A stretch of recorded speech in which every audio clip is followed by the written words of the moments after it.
Okay, Jesse Coy, coaching distance. And if you're like me, you train at different intensities. You're not just doing the same thing all the time. So that'd be 100% of you are just like me and many other coaches throughout the whole world. Now, because we train at different intensities, that obviously means we want these different workouts to do different things. One of the tricky parts for me is explaining that to my athletes. Now, most teams I have, they don't really care. Like what lactate threshold is, VO2 max, running economy, anything like that. They want to do the work and get faster. I really like that. Now, being a coach also is being a teacher, though. So having a little bit of background on why we do the training we do is helpful. And it's something that you can share with your athletes. Now, I'm going to show you a chart, and you'll be able to download this at coachingdistance.com. I'm going to show you a chart that I'm going to print out for my athletes to show where different workouts fall. And then I'm going to give an analogy at the end of this that I think is pretty good. And like if you're a physiologist listening to this, which probably not, there's like 8 people that listen to it.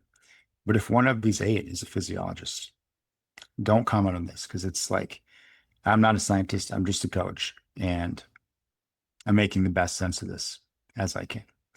But we're going to pull out some papers. Now, the first one, Paul Gaston, I believe he's out of Australia. And if he's listening and I'm wrong, then I'm just going to retire this podcast. But I know he's not. Maybe Matt Coy, my brother, he's probably listening right now. And later on, we're going to have some episodes where we talk about stuff running related. Matt, he's a coach in Iowa. And then my other brother, Andy, was the talented, not talented, he worked really hard, but he's the accomplished one in running. He's a national champion, NAIA, in the 1,000 meters indoors. And him and his wife, Bree, now both run ultras. We were just in Denver. My wife and I were going to the NoahCon concert, and Andy and Bree were like, oh, we're going to go run 25 miles through the Rocky Mountains. So stay tuned. Us three are going to get together and talk about running and whatever else we want to talk about. But this little episode is about how energy systems interact and why we do the certain workouts we do. All right, I'm going to read this abstract from Paul Gaston. The title of his study, now he was one of the first ones I read starting coaching because I was super interested in the percentages of aerobic, anaerobic, because mainly I kind of came up running and coaching in a time where there was kind of a shift. So in the 90s, like when I was in high school, running, and then a little bit into college, people started to run a lot more, the early 2000s. But there was like a thing in the 90s where you would do more anaerobic type training than aerobic work, which you'll find out is actually the opposite of what you should be doing. So anyways, let me read this. And I'm going to read it word for word. I don't want to mess up Paul Gaston's work here. Energy system interaction and relative contribution during maximal exercise. All right, here we go. There are 3 distinct yet closely integrated processes that operate together to satisfy the energy requirements of muscle. The anaerobic energy system is divided into alactic and lactic components, referring to the processes involved in the splitting of stored phosphagens, ATP, and phosphocreatine, and the non-aerobic breakdown of carbohydrate to lactic acid through glycolysis. The aerobic energy system refers to the combustion of carbohydrates and fats in the presence of oxygen. The anaerobic pathways are capable of regenerating ATP at high rates, yet are limited in the amount of energy that can be released in a single bout of intense exercise. In contrast, the aerobic system has an enormous capacity, yet is somewhat hampered in its ability to deliver energy quickly. The focus of this review is on the interaction and relative contribution of the energy systems during single bouts of maximal exercise. A particular emphasis has been placed on the role of the aerobic energy system during high intensity exercise. Attempts to depict the interaction and relative contribution of the energy systems during maximal exercise first appeared in the 60s and 70s. While insightful at the time, these representations were based on calculations of anaerobic energy release that now appear questionable. Given repeated reproduction over the years, these early attempts have led to two common misconceptions in the exercise science and coaching professions. First, that the energy systems respond to the demands of intense exercise in an almost sequential manner. And secondly, that the aerobic system responds slowly to these energy demands, thereby playing little role in determining performance over short durations. More recent research suggests that energy is derived from each of the energy-producing pathways during almost all exercise activities. The duration of maximal exercise at which equal contributions are derived from the anaerobic and aerobic energy systems appears to occur between 1 and 2 minutes, and most probably around 75 seconds, a time that is considerably earlier than has traditionally been suggested. All right, so the next image is from, and actually look this up, you can download it, The Science and Practice of Middle Distance and Long Distance Running, edited by Richard Blagrove. I think that's how you say his name, but he also has a really good book on strength and conditioning for runners that you should just buy. And Philip Hayes also helped him out. They took work from Paul Gaston, Garrett Sanford, Trent Stillingworth on energy system contributions for different events. Most of these are pretty similar, so they combine them together. 800 meters, which some people think is a sprint and you train for it like a sprinter. I've heard that a lot. You hear it in track circles, like, oh, 800 meters, it's a sprint. You got to train like a sprinter. Well, let's look at the physiology. So let's look at the science behind 800 meters. And you do have to be fast. Don't get me wrong. Be faster in the 800 meters. There's some people like 800 meters is going to be a dead end for them because they just don't have the speed needed. Not that you can't train it, but you do have to be fast for the 800. 60 to 70% aerobic. So 60 to 70% of success in the 800 is going, training wise, needs to be aerobic. 30 to 40% anaerobic. Now, I'm not going to read the anaerobic percent because you can do the math there. 80 to 85% in a 1500 meter run. Okay. And the higher numbers would be for people who are a little bit slower. So a lot of this research was actually done, Paul Gaston's especially, was actually done on pretty fast runners, like people running 150, 800, like pretty elite type runners. 3,000 meters, 85 to 90% aerobic. So almost all of that is endurance based. 5,000 is a super endurance monster event, very close to the 10,000, which is 97%. And also very close to marathon. As you can see, there's not a lot of difference in the training. There's going to be a lot of overlapping training from even the 800 to the marathon, especially the mile to the marathon. A lot of that training is going to look exactly the same. Obviously, you're going to run more for certain events, but the basis of the workouts is going to look kind of a lot the same.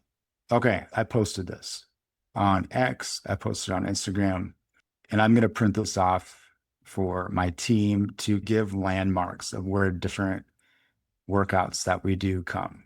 Okay, so if you're just listening and you can't see the screen, I'm going to talk it through for you. This is like a lactate curve. And if you were doing a lactate test, you would start slow and just gradually crank up the treadmill, and you'd get your lactate tested each time you increase the speed.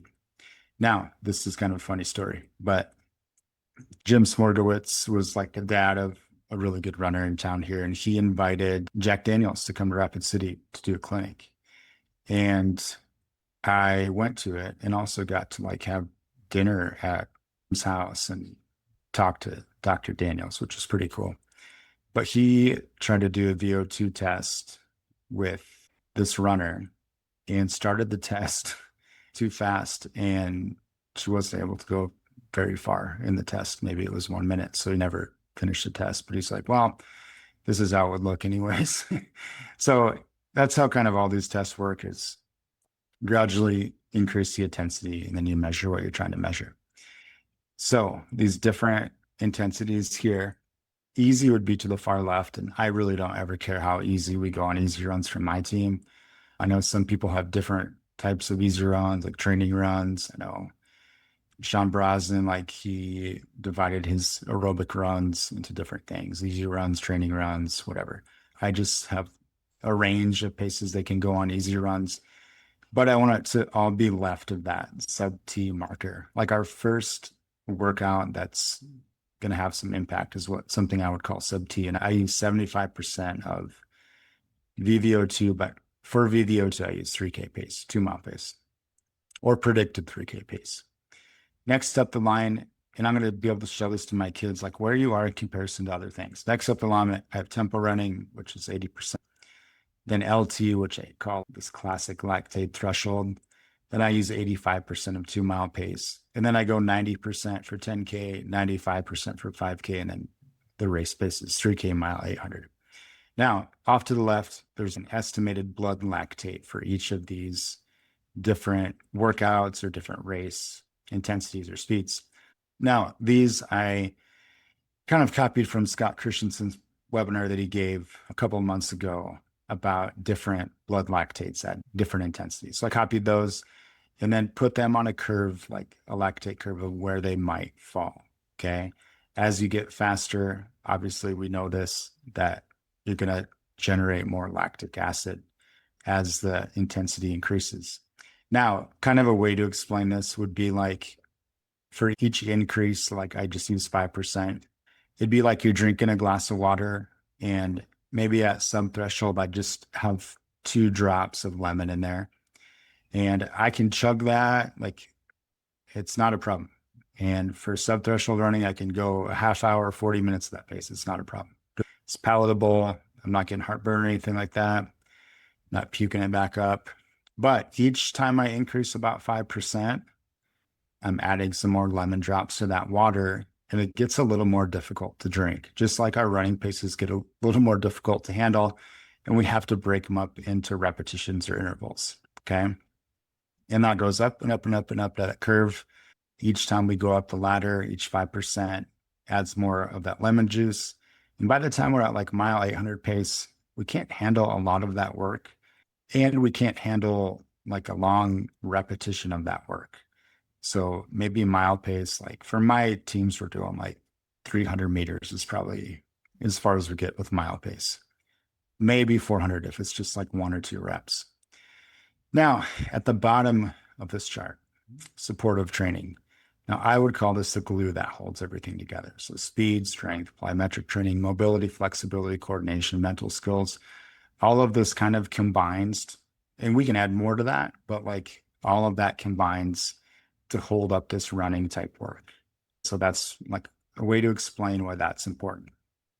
Now, all of those points on that curve, when you click into the coaching distance calculator, I'm just going to go on there right now. So I'm going to use what I think they can run the mile in right now, or 1600. So if I have a boy who I'm like, they're in 430 shape right now. It's like August 11th. Maybe they ran 420 in track or 425. I'm like, they're in 430 shape for sure. I can hit calculate some equivalent marks of what they probably hit in other events. And then all of these spaces I just talked about are populated right here. Okay. Each of these is 5% slower or faster than the other one. So like 10K pace, that's actually like, that'd be 10K on a track, but that's what you could run for 5K cross country. So like they're probably going to be able to run somewhere around 520 pace for the race, perhaps even like much faster, but somewhere around there. This 5K pace would probably be like 5K on a track. Okay. So I use this all the time, this calculator, and I kind of made other ones that I use with my team so that I can have the workouts on the same page. But that gives a good example of like actual times that go with these different intensities that I just shared about. It's kind of hard. So how to explain this to your kids is you can compare them, like their body, to being like a hybrid car. So they're going to use their gas tank, which we can call the aerobic system. That's all that endurance work. We're going to make that gas tank as big as we possibly can. okay, through mileage, through that threshold range, that sub T, and then tempo running, lactate threshold. We're just going to work on that all the time, all year, because we're trying to make that gas tank and that engine huge, like you saw in the first slide. Like there's two systems at work, the anaerobic system too. And we can think of that as like the battery of this hybrid car. Like we're going to need that. It's going to give us a quick boost, but it's not going to last as long. And just a disclaimer, I don't really know how hybrid cars work, but this is how I'll explain it to kids because they don't know either. But that anaerobic side, that system is going to be like the battery. And this isn't how cars work, but I'm going to also say that like when we use that, there's the anaerobic system, that battery, like it's going to help us, going to give us a boost, but there's also going to be a cost, that lactic acid we talked about. And that kind of fits with a battery too. You can think of a battery like leaking a little bit of acid each time that we have to use it. Now, disclaimer, it's probably not how hybrid cars actually work, but it's a good analogy, a good way to explain it. So like we're going to spend a ton of time working on that engine, working on that gas tank, but we're also going to make sure that anaerobic battery is charged. Okay. All right. So that chart I just went over. So like that sample lactate chart, I'm going to throw that in the lab. So on coaching distance, one of the features is a lab feature where I store a bunch of research, a bunch of information, things like this that you might find useful for your teams. I'm going to throw that in the lab. Okay. It's not something you have to pay for, anything like that. Just it's in the lab. Okay. So find it in the lab. If you have any questions, Jesse, Jesse, at coachingdistance.com. Hopefully this is helpful. Hopefully it's something you can use with your teams as you coach this fall and beyond. All right. Have a great day.